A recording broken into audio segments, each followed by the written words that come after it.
ल म चाहिँ आज साथीहरू जडीबुटीको भण्डारमै आइपुगेको छु।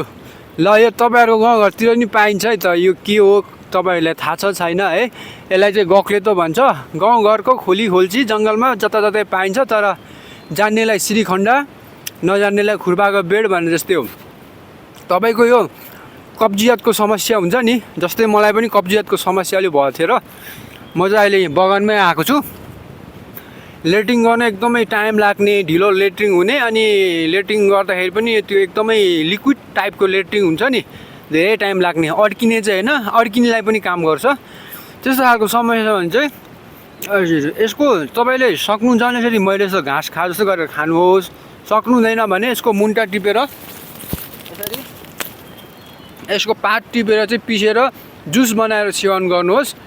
2 दिन मात्रै गर्नुहोस्, 2 दिन पर्दैन तपाईँलाई, एकै दिन एकैचोटि गर्नुहोस्। तपाईँको लेट्रिङको समस्या छुमन्तर, गक्लेतो झार भन्छ। यो भेडा बाख्राले नि मजाले खाने गर्छ, खाएर पटटटटटटट लेट्रिङ गर्ने हक्ने काम गर्छ यो गाई बस्तुले पनि। ल गक्लेतो झार तपाईँतिर छ छैन है त। ल यस्तो इन्फर्मेटिभ भिडियोहरू चाहिँ सबैलाई भन्नुपर्छ, भिडियोलाई सेयर गर्नुहोस् होला है त।